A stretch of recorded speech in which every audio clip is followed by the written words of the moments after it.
बहुत हैं जो सोचते हैं कि सूरह अल-बकरा आयत 79 कहती है कि यहूदियों ने अपने सहाइफ दोबारा से लिखे, लेकिन अगर आप इस मतन को पढ़ें तो ये हमें क्या बताता है? ये बताता है उन लोगों पर अफसोस है जो अपने हाथ से तो किताब लिखते हैं और कहते ये हैं कि खुदा के पास से आई है ताकि इसके एवज थोड़ी सी कीमत हासिल करें।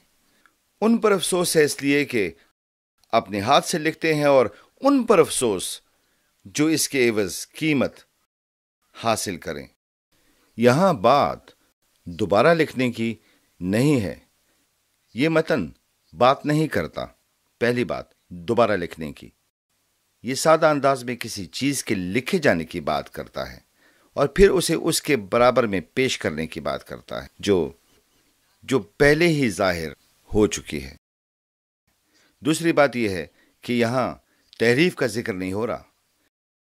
यह जिक्र नहीं हो रहा कि जो पहले से लिखा है उसमें कोई तब्दीली नहीं हुई। यह आयत उन लोगों का जिक्र करती है जो खुदा के कलाम के मुकाबिल कुछ लाना चाहते थे और खुदा के कलाम के तौर पर पेश करते थे, और ऐसा वो माली नफा के लिए करते थे। इसी बात का जिक्र यहां हो रहा है। ये आयत तजाद नहीं रखती सूरह यूनुस की आयत 64 जिसका जिक्र हम कर चुके हैं, जो बताती है कि अल्लाह की सबसे बड़ी फतह यह है कि वो अपने कलाम को महफूज रखता है। अब कुरान मजीद किस पर इल्जाम लगाता है कि उन्होंने इन झूठी तहरीरों को बेचा। अब फौरी सियाक व सबाक में से हमें पता चलता है कि वो यहूदियों में से एक गिरोह था। दूसरी आयत हमें बताती है कि वो अनपढ़ लोग थे जो यहूदियों में रहते थे, सहाइफ से वाकिफ न थे, जिन्होंने इन किताबों को सहाइफ के तौर पर लिखा और बेचा।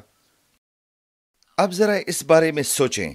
ये तजाद दिखाई देता है क्योंकि अनपढ़ किताबें नहीं लिख सकते, लेकिन उन्हें यहां अनपढ़ कहा गया है। हम इसे कैसे समझ सकते हैं?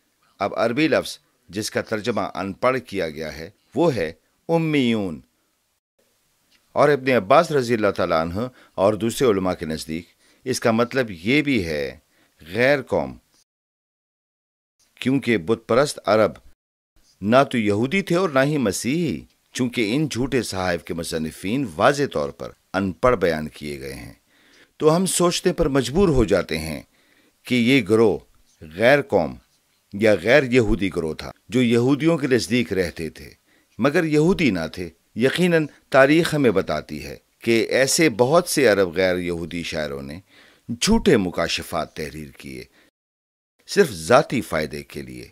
नजर इब्ने हारिस, मुसीलमा, अल-हंसियाती, मानी, मजदक, अल-मुकाना और बहाउल्लाह, ये सब अफराद यहाँ इस मयार पर पूरे उतरते हैं जिसका जिक्र कुरान शरीफ भी करता है, यानी कि मशरिक़ वुस्ता के अनपढ़ यहूदी जो यहूदियों और मसीहों में रहते थे और उन्होंने झूठे सहाइफ को लिखा था और ऐलान किया कि ये अल्लाह की तरफ से हैं सिर्फ जाती फायदे के लिए। इसीलिए यहूदियों और मसीहों ने इनमें से हर एक तहरीर को रद्द किया क्योंकि उनके पास असल सहाइफ मौजूद थे।